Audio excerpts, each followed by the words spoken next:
but you ended up, for typically worldly reasons, doing the wrong thing and putting him to death. And you kind of almost see the guilt of all that weighing on John the Baptist right here. Because here's this next personality that just comes right behind him. And he probably knew that what? John the Baptist had endorsed Jesus. He probably knew a lot about those things. And he's like, wow, here I am trying to keep everything under wraps here in my area so Rome stays out of my business. And here's another one of these people that's got these tremendous followings. You say, well, what's the big deal, Tom? Well, if you think about it, from a Roman government standpoint, do you want anybody leading big, huge crowds around? You probably don't, right? That just sounds like trouble. So Herod's all concerned about this, and I think we see a little bit of just his self-guilt kind of showing right here. Who is this guy? Well, he picked Jesus. I mean, John, out of all the ones they said it could be Elijah. It could be one of the prophets of old. You know, somebody's come back from the dead, and he picked John because, you know, John's the one that, you know, he was sorrowful when he did it. Yeah. Matthew 14. Right. You know, you just see the guilt of his bubbling up here. Right. So keep that in mind, because in just a little bit, farther in this chapter, Jesus is going to ask the disciples, who do men say that I am? And you're going to see the responses basically are the same as what we see here in these verses, okay, about what people are saying and thinking. The other little thing for you to note here, it's not as clear in Luke, but it's really interesting. This next account of the feeding of the 5,000, it's in all four Gospels, okay? So there's not many of the miracles, okay, that are in all four Gospels, all right? So it helps you appreciate the significance of this tremendous, this amazing miracle that we're fixing to read about. But it's also, and I think you might kind of think, why is this little thing about Herod tied in right here? How does it slip in there? Well, when you read the other Gospels and their account, what you're going to find is there's a little more time spent here. And in one of the Gospels, it actually talks about that this news that Herod is what? Put John to death, you know? That's one of the things that is kind of leads to them to go to a place of solitude, so to speak. They kind of seek to get away from the crowd. And it kind of feeds all in, because this discussion about Herod, the feeding of the 5,000, and the confession of Peter, that who do men say that I am, it's kind of all tied together in all four of those gospel accounts, if you go look at them, okay? All right, so with that said, let's go ahead and let's read verses 10 through 17. On their return, the apostles told him all that they had done. Remember, he sent them out. And he took them and withdrew apart to a town called Bethsaida. When the crowds learned it, they followed him, and he welcomed them and spoke to them of the kingdom of God and cured those who had need of healing.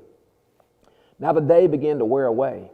Send the crowd away to go into the surrounding villages and countryside to find lodging and get provisions, for we are here in a desolate place. But he said to them, you give them something to eat.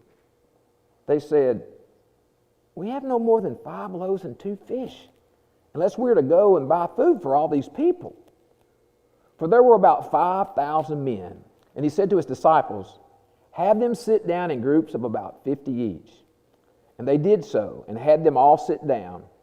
And taking the 5 loaves and the 2 fish, he looked up to heaven and said a blessing over them. Then he broke the loaves and gave them to the disciples to set before the crowd. And they all ate and were satisfied. And what was left over was picked up, 12 baskets of broken pieces. Okay, so this event is recorded in all 4 Gospels. It's in John chapter 6, it's in Mark chapter 6, it's in Matthew chapter 14. Okay, so you can see they've kind of gone to this place to kind of be away from it all, but the crowd figures it all out and follows and goes there. And so Jesus welcomes that. He teaches them. The day grows long. It's getting near the end of the day, and the disciples, like, you ever been in one of those? Ever been with somebody like you're thinking about it's time to kind of stop, and the person you're with just like it's like, you know, it's like, wait a second, there's no end in sight right now for what we're working on. I've been involved in some things in my career where it's just like, man, how long are they going to ask us to go here? You know. So I guess the disciples are kind of feeling like that, and they're like, Jesus, it's kind of time to send everybody away,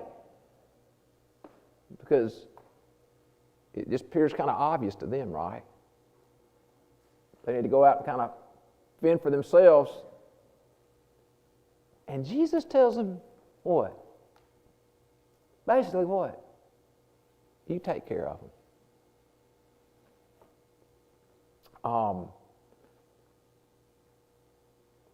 Why do you think he would ask them to do that?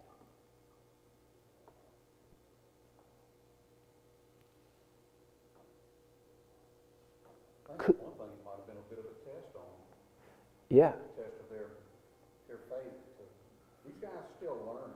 For sure, Charles. Yeah. Yes. So Charles says it possibly was a test for them, that they were still in a learning mode. In fact, we know really they're going to be learning all the way up to the cross, and really even after the cross with the resurrection. They just don't have all this figured out. They don't understand it. Now, we've already read about them being in the boat, right? And Jesus calming the storm, okay? So, and I think I'm going to go ahead and let's read the account in John, because John's account, you know, it's always so awesome how God's given us these different accounts. And each one will fill in a little different insight, a little different detail. And so John's account, Charles kind of makes that more clear. So let's go to John chapter 6.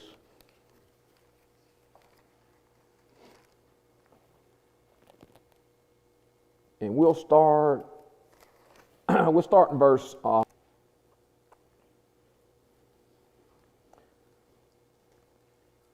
lifting up his eyes then, and seeing that a large crowd was coming toward him, Jesus said to Philip, so it's the same setting, where are we to buy bread so that these people may eat? He said this to test him.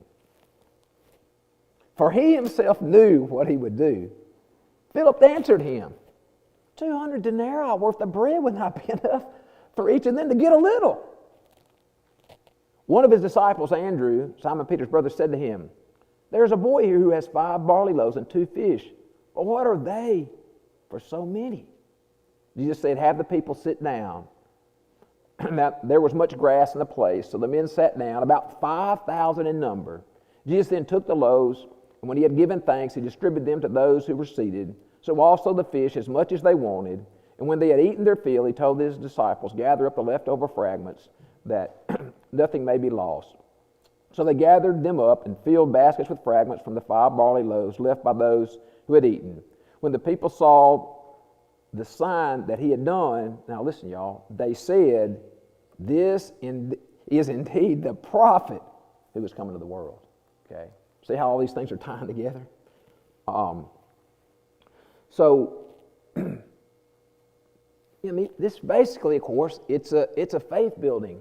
I guess maybe exercise is a little bit not really the way to express it, but it's a faith building opportunity for these disciples, and so Jesus puts it on them, knowing that he's going to take care of it. So just remember, these 12 have already been empowered to do what? Cast out demons, heal diseases, all manner of diseases. So these aren't just, I mean, these are getting to be some pretty powerful people in terms of what they can do. And so we're kind of moving to another level here. Jesus demonstrating what can be done when people really trust God and just realize the power of God. Okay, so it's truly an amazing miracle. You know, sometimes we read miracles like these healing miracles. Maybe they may impress us more. You know, in terms of Here's somebody that's crippled from birth, has a problem from birth, blind from birth. Truly amazing, awesome, undeniable miracles that Jesus and later on the apostles did, those types of things. But this is truly an amazing miracle. It's kind of like the calm in the storm. You know, you may not appreciate it as much reading about it, but if you could have been there, and if you stand back and think about what it says about this person, it's really amazing. And in the John's account, you kind of get that, right? This must be the prophet that's to come. It's got to be the one God was talking about. I mean, you know, we had a little bit of the account, you know, was with Elijah, right? Where the woman shared what little bit of oil she had left and what little bit of basically grain she had left, flour she had left, shared that with Elijah, and you remember it never ran out for the whole extent, 3 years of the famine, okay? But that's pretty small scale compared to this. Literally, 5,000, if you read the different accounts, it's 5,000 men plus the women and children. So this is an amazing crowd, okay? It's just, you know, if you could have been there and seen that. And here's the thing is, how well were they provided for?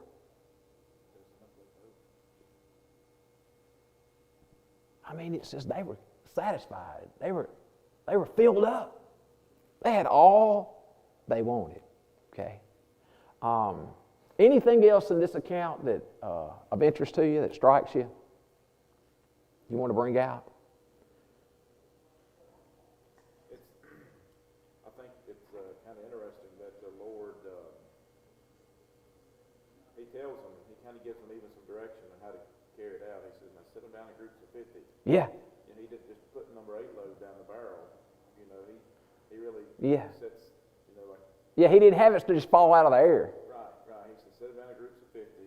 Yeah. And then you can distribute it. And I think there's a real, you know, kind of underlying point there for the fact that even though this was going to be a miracle, there's something that there's still a plan.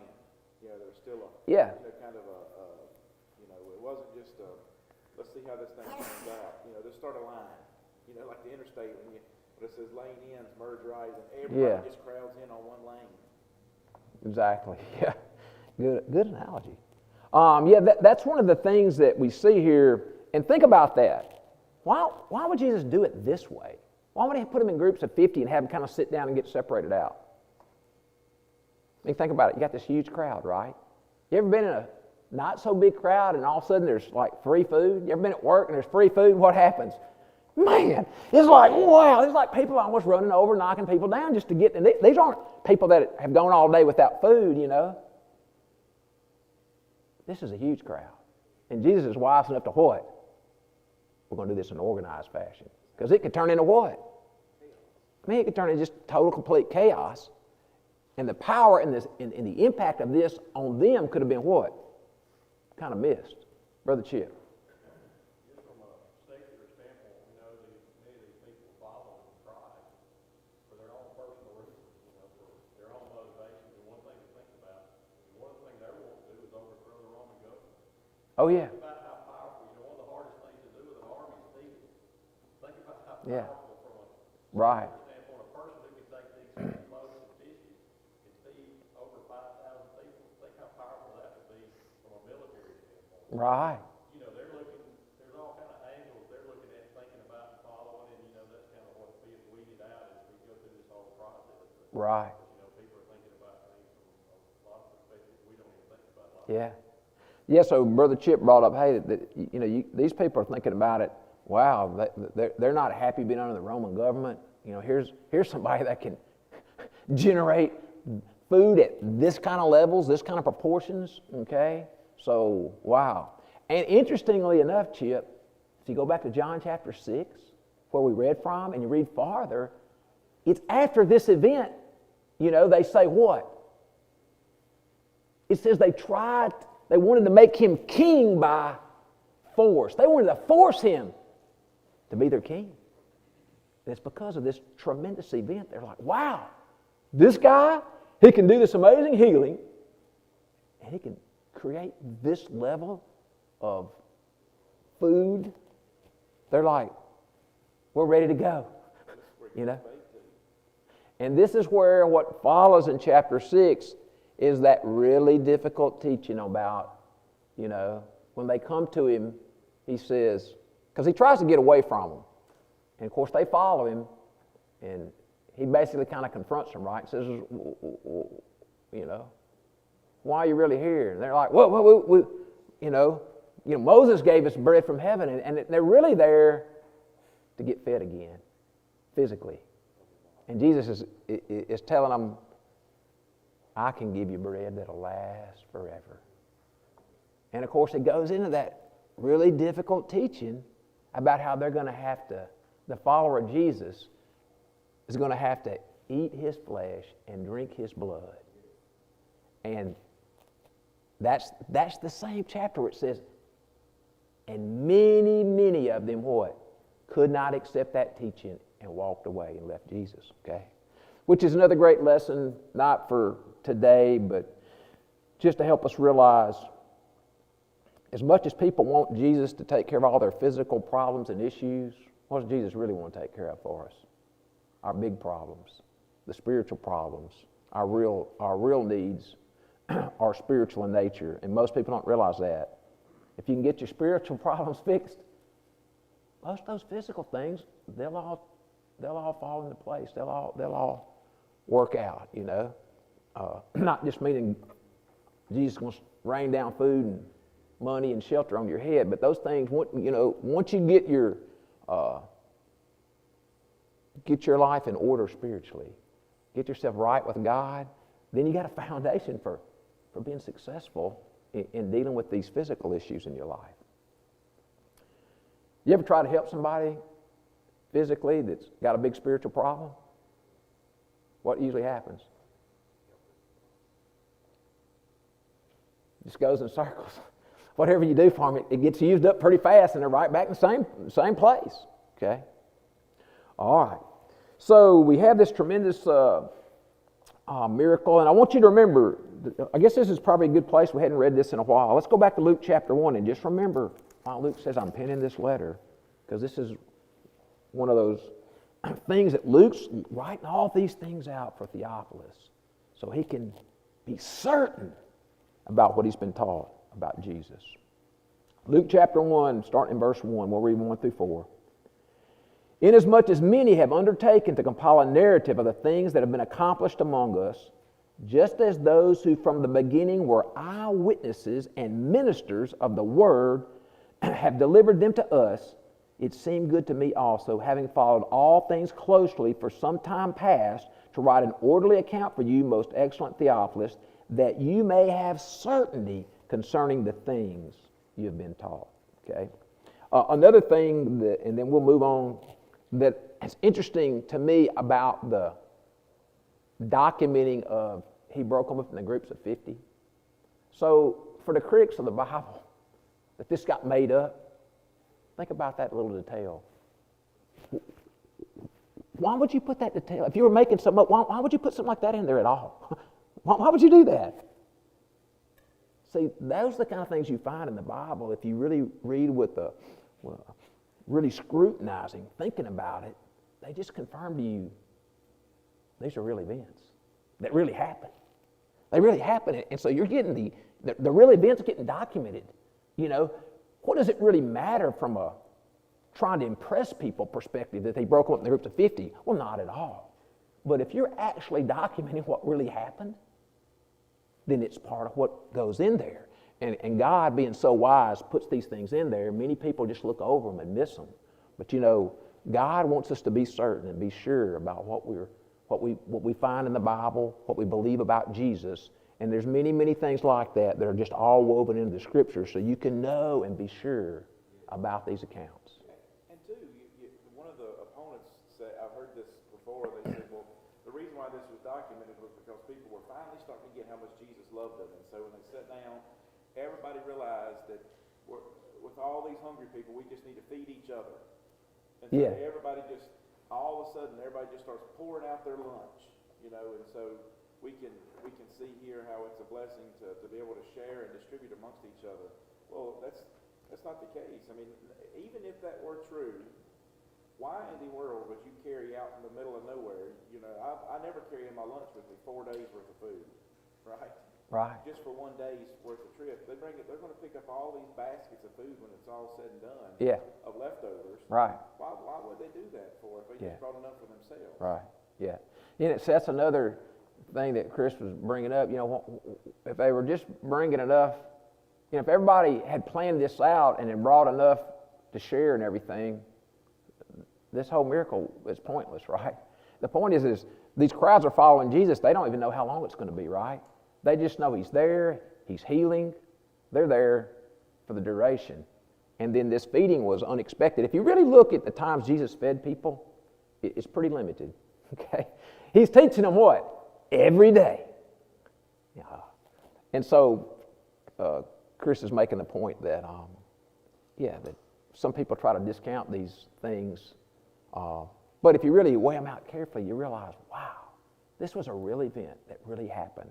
It's just the way it's documented it's not a fabricated account. It's just way beyond what somebody could fabricate. And then you've got what? You've got, in this case, 4 independent accounts. And if you read them all, guess what? They all just fit together perfectly. They all just fit together perfectly. Why mention that there were 12 basketfuls left over?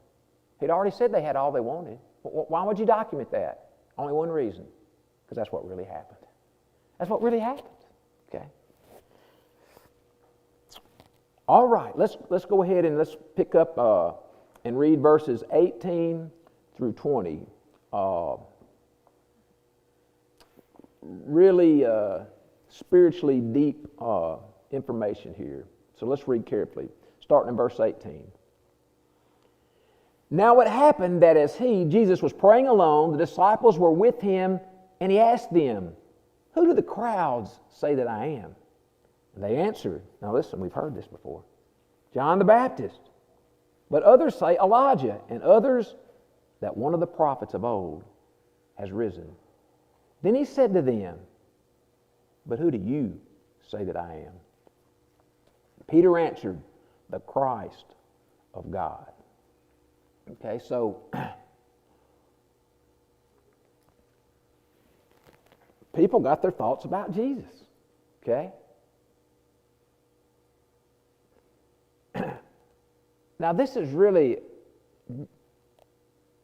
even Jesus asking the disciples, who do the crowd say, that's a really valid question. Okay? Because it gets them thinking about, and it helps you and me think about what? This man, Jesus, regardless of what conclusions you've reached about him yet, there's no doubt about this. He's an amazingly special, unique, powerful, godly person. He's clearly somebody that's what? God's behind, that's representing God. Okay? Because all those answers fit that, okay? John the Baptist. That's the first one we even heard. That's the one that's gnawing on old Herod. I killed him, but could this be him? Okay? And if you think about it, in a lot of ways, Jesus was kind of a similar figure in terms of what? A lot of his teaching was out there with the people, just out there, not in these kind of controlled forums, so to speak. It wasn't like everybody come to the synagogue and I'm going to teach you. Now, we know Jesus spent a lot of time in the synagogues too, but it was everywhere. It was out in the wilderness. It was out in all these places, and that's really how John. He was obviously a very powerful preacher, because John wasn't doing miracles, but he was drawing huge crowds of people. Okay? So, John the Baptist was as odd as it sounds to you and I, these are the Jews. They know the history of, they know the history of what kind of things God has done, okay? And so they're thinking, maybe this is John the Baptist. Because he was a tremendously popular person with the people, you know? And it's kind of hard for people to accept that kind of end for somebody. Now, I don't want to make this is a very bad parallel, but I'll bring it up just because it's kind of interesting. It kind of reminds me of, Elvis, tremendously popular figure, and just people they just refuse to believe that Elvis is dead, you know? It's just like, couldn't be, you know? It just can't be that way, you know? But Elvis is dead, okay? A lot of people have trouble accepting that. They had a lot of trouble accepting that John the Baptist was really gone, okay? So that's kind of it's kind of a reasonable, in a strange way maybe, but it's kind of a reasonable thing for the crowd of that day to be thinking, all right? The next thing they say is, what? He's who? Elijah. Well, why pick Elijah out of all the prophets to pick out? I mean, it talks about other prophets, but why specify Elijah? What's that? Maybe because of the miracles, yeah. And of course, there's one other thing that most of them would have known, that knew their scriptures, okay? Well, see, the very last Old Testament writing, book, and we'll read it, okay? The very last verse is in there. It's kind of what God leaves them with, and there's 400 years of silence. God says, Elijah's coming back. He's going to come back. Let's read that. So that's undoubtedly why this is a very, plausible explanation for who Jesus is. So if we turn to Malachi, chapter 4,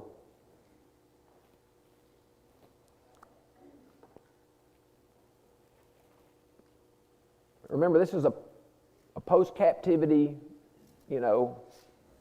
letter or book that's written.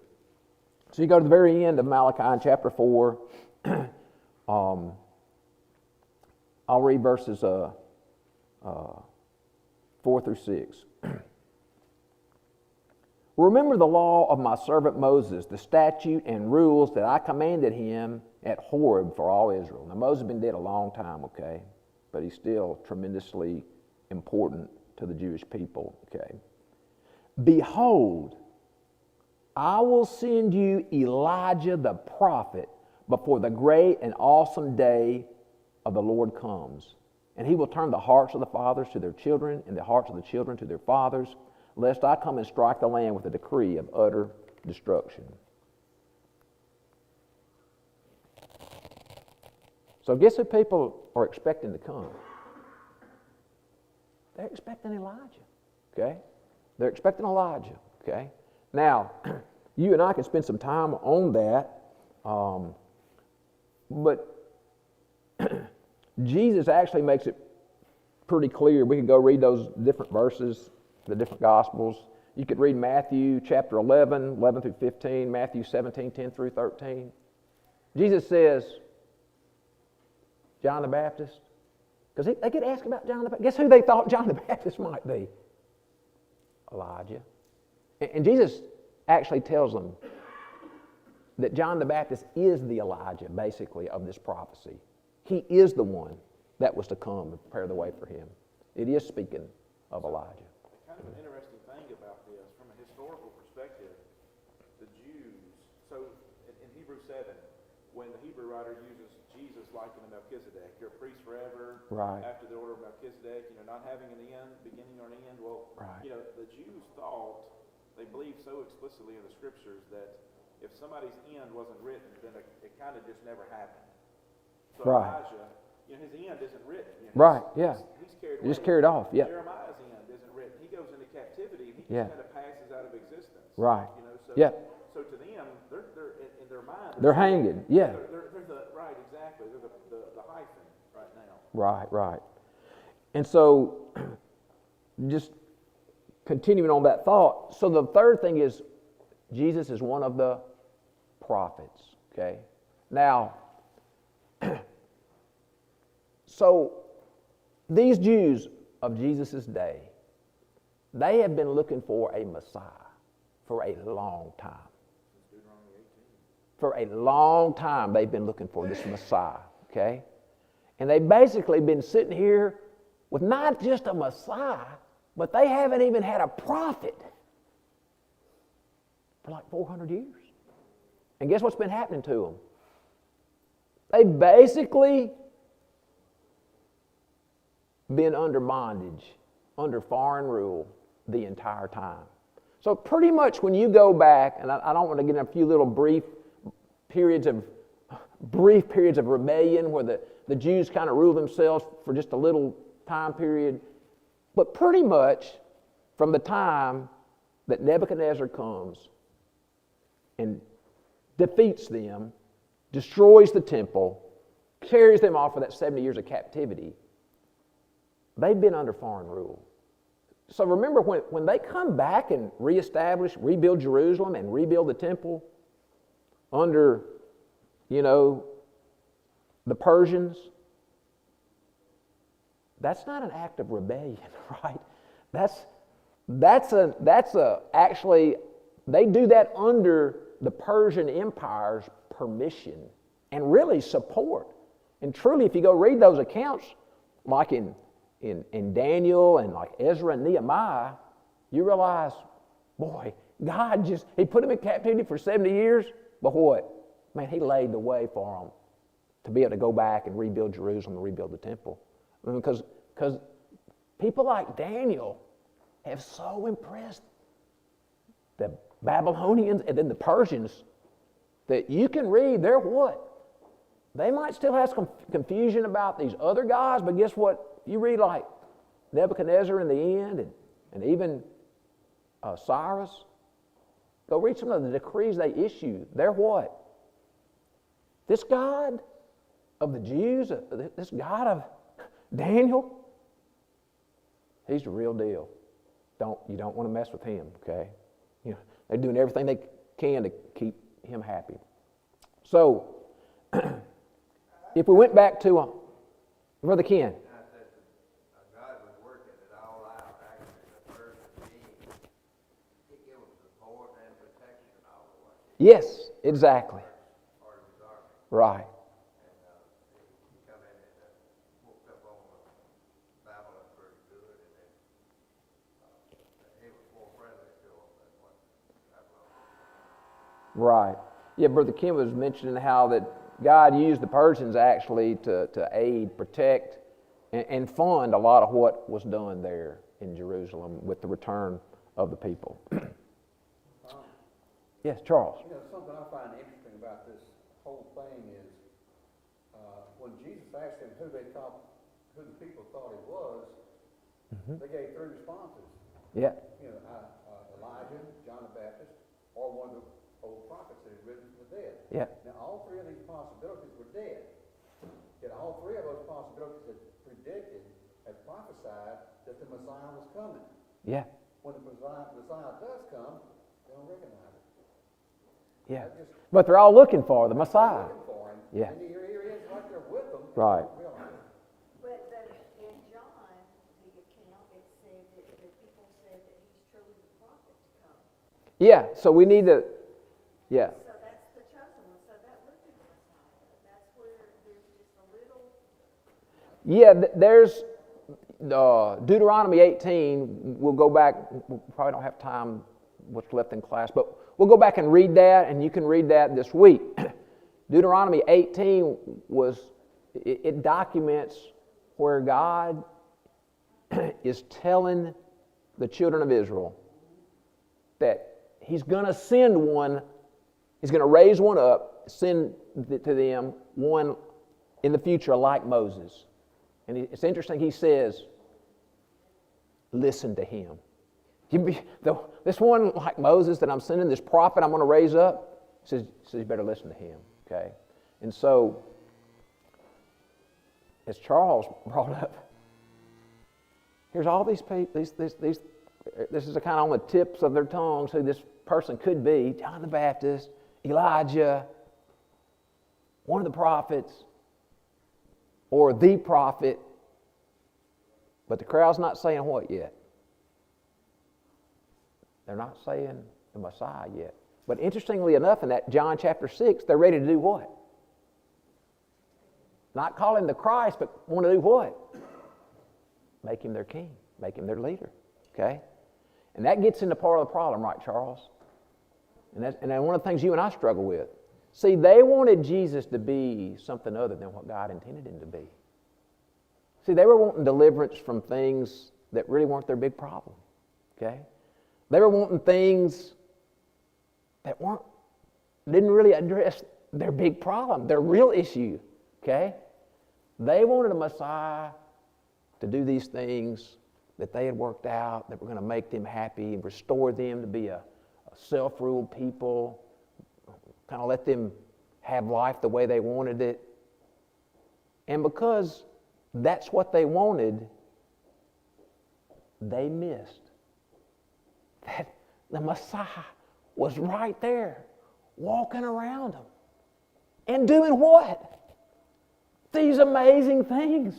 These amazing things. Now, interestingly enough, and we'll talk about it a little bit more because it follows after these verses, but why isn't Jesus going, I'm the Messiah, I'm the Messiah? Because why? Well, there's a whole lot of things that got to get worked out. So this is all part of this amazing dynamics of God fulfilling all these prophecies about the Messiah, many of them that they, Sister Renee, are confused about. They don't understand about them. They don't get it. You know, they convince themselves that the Messiah is going to do this for them. He's going to be like this.